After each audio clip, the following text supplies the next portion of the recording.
akhir tahun biasanya selesai. Kemudian kita juga menekankan untuk ada tambahan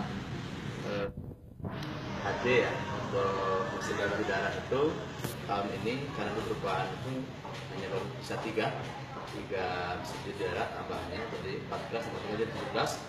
Nah nanti tahun depan insya Allah di murni itu kita minta untuk supaya kekurangannya itu yang sejumlah 13 ya, untuk menjadi 30 total itu nanti tahun depan selesai. Jadi saya kira kalau hal-hal yang lain, karena memang ketika kita meminta untuk ada tambahan dokter jantung, spesialis jantung, itu tidak hanya dokternya aja, tapi juga harus ada SDM yang harus dimakamkan, kemudian juga otomatis peralatan yang juga nambah dan seterusnya. Yang jadi kendala apa Pak? Ya? Yang masih jadi kendala? Ya? Yang masih jadi kendala?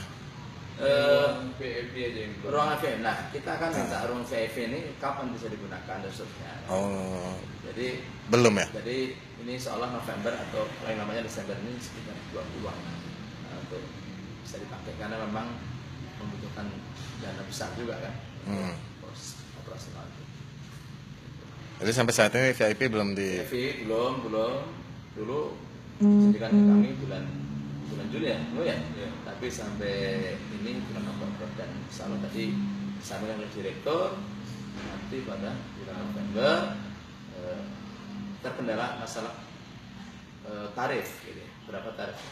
Pak Sekda sudah menyampaikan, sudah dibuat saja berapa gambarannya, dianalisis, nanti ini cukup dengan perwal, nggak perlu perda. Jadi kira kalau Pak Sekda janji 2 pekan selesai. Jadi kalau ini Oktober ini kita dorong untuk bisa dia diselesaikan, maka nanti pada bulan November itu sudah bisa berjalan.